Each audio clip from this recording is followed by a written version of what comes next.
All right, engine mount replacement. These are for the 2UZ FE and the 1HD FTE engine. There are two of them, one on each side. I've got the truck just on the ground, but I'm jacking the engine up. I'm gonna have to take the fan shroud loose because the fan blades are currently pushing it out of the way and I don't have enough room to get the old mounts out. But for this job, there are a couple of fasteners you'll need to take out with 14mm wrenches and a 17mm deep socket.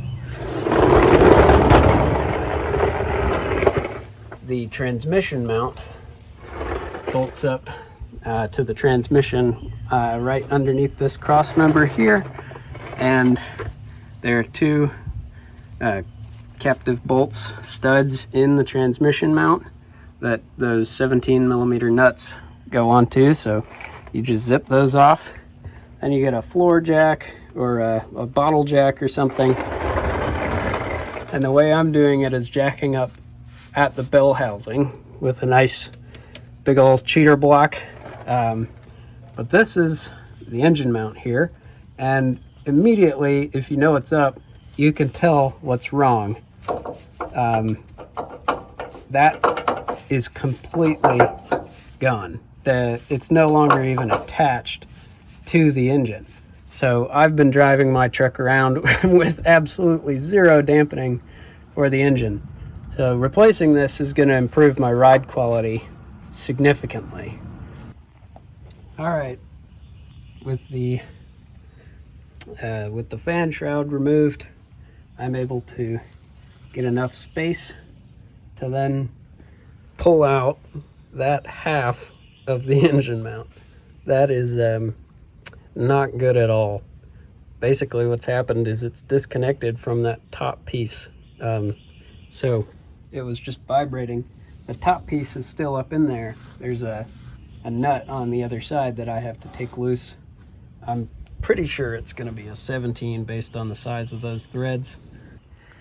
All right, just so you get an idea of what I've got for my setup here, I've got my extra long metric wrench. These are the Harbor Freight Special. They come in a nice, I think it's a 5-pack, but they're double-sided, so each size is on the opposite head. This is the 19 and 17. I've got the 17 down there, and I'm able to loosen that nut. And of course you could use a ratchet or something else, but this fit quite nicely. The driver's side will be a little bit more difficult since there's a lot more crap in the way. Little pro tip figured out, this is still on the passenger side. At this point I have tightened this nut and bolt and this bolt, but the 17mm I left loose while I dropped the engine back into place, and that way I could, sort of move everything around to get those holes to line up. So that's my little pro tip. Sure, there's a torque spec for all of these, but if you somehow manage to figure out a way to get a torque wrench in there, I will buy you a barbecue sandwich from Buddy's Barbecue up in Knoxville, Tennessee, next time you and I are at Windrock, whoever's watching. But yeah, I definitely am not trying to, so the old Guten tight. Well, that pretty much wraps up the engine mount job. Yeah. This was definitely neglect on my part, but man, this truck is gonna drive like new. I'm really excited to take it for a spin here in a minute. But yeah, change out your trans mount, change out your engine mounts, and there you go. Wow, it had been slamming down on that piece. Whew. That is no good.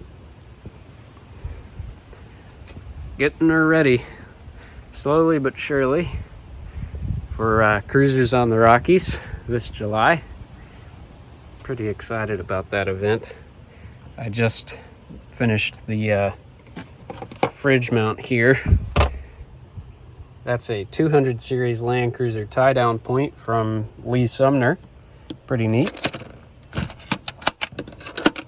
I selected this refrigerator because it's exactly the same height as my sleeping platform.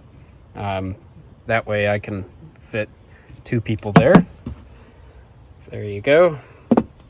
Plenty of space for all your frozen goods. And then underneath this section is all storage. So it's coming together pretty nicely. We'll make a few more modifications, I'm sure, before the event, but looking forward to it.